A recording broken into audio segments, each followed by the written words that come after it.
Hello students, आज हम process of staffing पढ़ेंगे। आज हम समझने जा रहे हैं कि किस तरीके से स्टाफिंग का प्रोसेस फॉलो किया जाता है किसी भी ऑर्गेनाइजेशन में।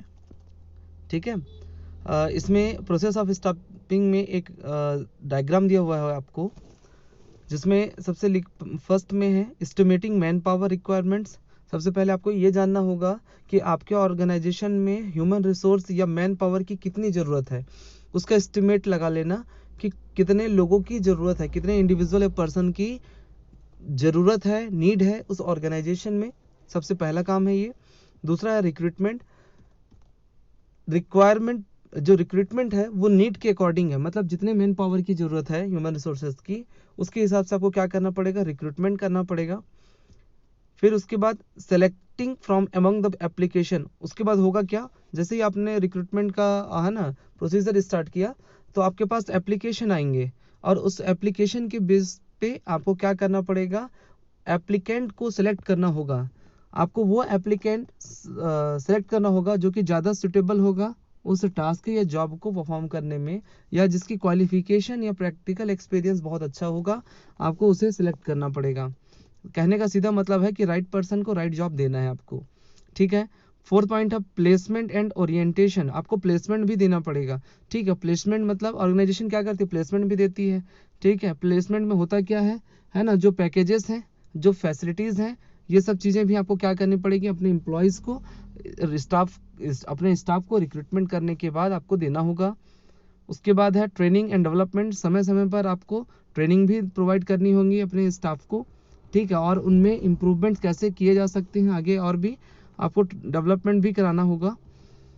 परफॉर्मेंस अप्रेजल, यदि उनका काम अच्छा रहता है, यदि जिस स्टाफ को ऑर्गेनाइजेशन ने रिक्रूट किया है, स्टाफ बनाया है, यदि उनका काम या टास्क अच्छा रहता है, सही तरीके से यदि वो अपनी जॉब को परफॉर्म करते हैं, तो उन्हें क्या करना पड़ेगा, प्रमोट भी करना पड़ेगा, उनके परफॉर्मेंस का अप्रेजल भी करना पड़ेगा। ठीक है, ओके। तो देखिए, सबसे पहले क्या, estimating man power requirement, it involve the following. सबसे पहले making inventory of current human resources in terms of qualification, training and skill.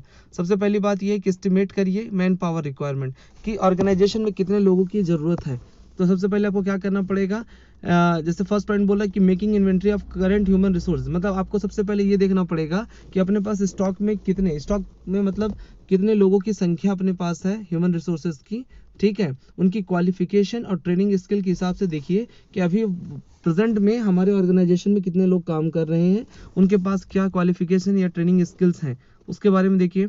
Second में assessing future human resources needs of all department, और उसके बाद देखिए कि फ्यूचर में है ना सभी डिपार्टमेंट्स में कितने लोगों की ज़रूरत पड़ सकती है ना, यू ह्यूमन रिसोर्सेज की ज़रूरत पड़ सकती है, उसको आपको क्या करना पड़ेगा, एसेस करना पड़ेगा, निर्धारण करना पड़ेगा। ओके। थर्ड पॉइंट बोलता है कि developing a program to provide the human resources. फिर आपको क्या करना पड़ेगा, एक प्रोग्राम डेवलप करना पड़ेगा जिससे कि ह्यूमन रिसोर्सेज को प्रोवाइड किया जा सके। Job analysis is an intensive way of finding details related to all job. तो जॉब एनालिसिस आप कर सकते हैं, है ना, कि कितने लोगों की ज़रूरत है, रिक्वायर्ड है, या रिक्वायरमेंट फ्यूचर में हो सकती है, उसके हिसाब से आप जॉब एनालिसिस भी कर सकते हैं। सेकेंड पॉइंट है रिक्रूटमेंट। जैसे ही आप एस्टिमेट कर लेते हैं कि कितनी मैन पावर की रिक्वायरमेंट है, ठीक है, ये 3 प्रोसीजर ABC को अपना के आपको क्या करना पड़ेगा, नेक्स्ट स्टेप रिक्रूटमेंट का देखना होगा। तो ऑर्गेनाइजेशन क्या करती है, जैसे ही कंफर्म कर लेती है कि हाँ इतने लोगों की ज़रूरत है, तो फिर वो क्या करती है, रिक्रूटमेंट करती है। रिक्रूटमेंट में it refers to identification of the sources of manpower availability and making efforts to secure applicants for the various job position in organization. कहने का मतलब यह है कि इसमें आइडेंटिफाई किया जाता है कि मैन पावर की, है ना, मैन पावर को कहाँ से अरेंज किया जा सकता है, या उनकी अवेलेबिलिटी कहाँ से अरेंज की जा सकती है, उस सोर्स को क्या करना पड़ता है, रिक्रूटमेंट में आइडेंटिफाई किया जाता है। जैसे कि देखो, एडवर्टीजमेंट हो गया, न्यूज़पेपर हो गया, है ना, ऑनलाइन रिक्रूटमेंट हो गया, ये क्या है, ये सोर्सेस हैं जहाँ पे कोई भी ऑर्गेनाइजेशन, है ना, क्या नोटिस इशू करके रिक्रूटमेंट के लिए एप्लीकेशंस भी मंगा सकती हैं। ओके। और उसके बाद क्या होता है कि उन एप्लीकेंट्स को, हो सकता है कि कोई ऑर्गेनाइजेशन एग्जाम के थ्रू एप्लीकेंट्स को क्या बोलते हैं, अपने ऑर्गेनाइजेशन में स्टाफिंग दे सके या रिक्रूट कर सके। तो कहने का सीधा मतलब ये है कि रिक्रूटमेंट में आपको करना क्या है कि आपको पहले देखना है कि मैन पावर कहाँ से अरेंज किए जा सकते हैं, वो सोर्सेज क्या हैं, जैसे कि न्यूज़पेपर के थ्रू, है ना, या ऑनलाइन, या फेसबुक वगैरह व्हाट्सएप वगैरह में भी कई बार आप देख सकते हैं, या कंपनी की वेबसाइट में भी देख सकते हैं कि वो लोग क्या करते हैं, रिक्रूटमेंट निकालते हैं। ठीक है, ओके, तो रिक्रूटमेंट करना पड़ेगा। थर्ड स्टेप ये selection. It is the process of choosing and appointing the right candidates for various jobs in an organization through various exam test interview. Yes, फिर आपको सेलेक्ट करना है ना। तो सिलेक्शन कैसे होगा, जो भी आप एग्जाम रखते हैं, ऑर्गेनाइजेशन क्या होती है, जैसे देखिए आज चाहे शिक्षा कर्मी का एग्जाम ही क्यों ना हो, ठीक है, सभी एग्जाम वैकेंसियाँ एग्जाम के थ्रू फिलअप की जाती हैं और उनके कुछ टेस्ट होते हैं, फिर उसके बाद इंटरव्यू होते हैं। जब वो इंटरव्यू में सिलेक्ट हो जाते हैं तब उन्हें क्या किया जाता है, रिक्रूट किया जाता है, स्टाफ बनाया जाता है। ठीक है, तो सिलेक्शन ऐसे लोगों का करना होता है या ऐसे इंडिविजुअल का करना होता है जो कि राइट टास्क को या राइट जॉब को, है ना, कर सके। तो राइट जॉब राइट पर्सन कर सके, ऐसे पर्सन को हमको क्या करना पड़ता है, सिलेक्ट करना पड़ता है, या ऑर्गेनाइजेशन क्या करती है, सिलेक्शन करती है इस बेस पे। ठीक है, फोर्थ पॉइंट है placement and orientation. When a new employee reports for duty he is to be placed on the job for which he is be suited. Placement is a very important process as it can ensure right person for right job. Orientation induction is concerned with the process of introducing a new employee to the organization. The new employees are familiarized with their units, supervisors and fellow employees. They are also to be informed about working hours, procedure for availing leave, medical facilities, history and geography of organization, rules, regulation relating to their wages etc. देखिए यहाँ पे बात आ रहा है placement में। Placement में होता क्या है, जैसे ही किसी स्टाफ को, है ना, अपॉइंट कर लिया जाता है तो उसको क्या करना रहता है ना, ऑर्गेनाइजेशन की वर्किंग इन्वायरमेंट से क्या किया जाता है ना, वर्किंग इन्वायरमेंट क्या है उसके बारे में ऑर्गेनाइजेशन को बताना होता है। वहाँ पे जो लोग काम कर रहे हैं उनसे इंट्रोड्यूस कराना होता है, चाहे वो एम्प्लॉय हो, चाहे मैनेजर हो, चाहे डिपार्टमेंट हेड हो, उनसे भी क्या करना, उनके बीच तालमेल बनाना, कोऑर्डिनेशन बनाना। ठीक है, ये काम भी क्या होता है, ऑर्गेनाइजेशन का होता है कि अपने एम्प्लॉयज़ को, स्टाफ या अपने स्टाफ को जब फर्स्ट टाइम ज्वाइन कर रहा होता है तो उसके अपनी ऑर्गेनाइजेशन की फैमिली से फैमिलियर कराना, वहाँ पे जो भी लोग काम कर रहे हैं उनके बारे में बताना, चाहे वो एम्प्लॉय हो, चाहे हेड मैनेजर हो, चाहे डिपार्टमेंट हो, हेड हो, उसके बारे में बताना। तो कहने का मतलब ये है कि राइट पर्सन को राइट जॉब में तो रखना ही है, ठीक है, लेकिन उसके लिए ओरिएंटेशन भी कराना पड़ता है, इंट्रोड्यूस करना होता है। न्यू जो एम्प्लॉय आया है ऑर्गेनाइजेशन में स्टाफिंग के थ्रू, तो उनको अपने, है ना, बाकी यूनिट से, सुपरवाइजर से या फेलो एम्प्लॉय से परिचय कराना या इंट्रोडक्शन कराना भी ज़रूरी होता है, जिससे वो होता क्या है कि बहुत जल्दी आसानी से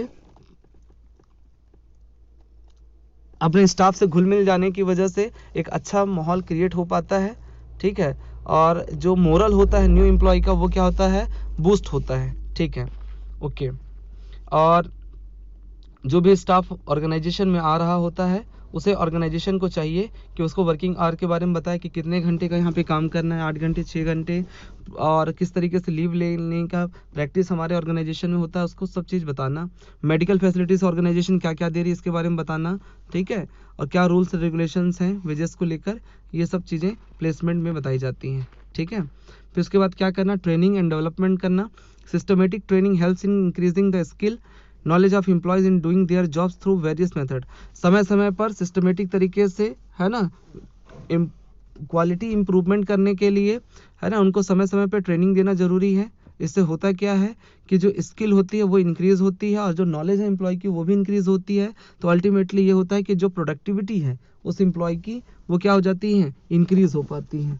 ठीक है, ओके, अब development involves growth of an employee in all respect. Yes, development का मतलब यहाँ पे ये है कि ऑर्गेनाइजेशनल गोल को तो अचीव करना है ही, लेकिन जो एम्प्लॉय का भी अपना जो पर्सनल ऑब्जेक्टिव है वो भी अचीव होना चाहिए और ओवरऑल ग्रोथ होना भी जरूरी है एम्प्लॉयज़ का। It is the process by which the employee acquire skill and competence to do their present job and increase their capability for higher job in future.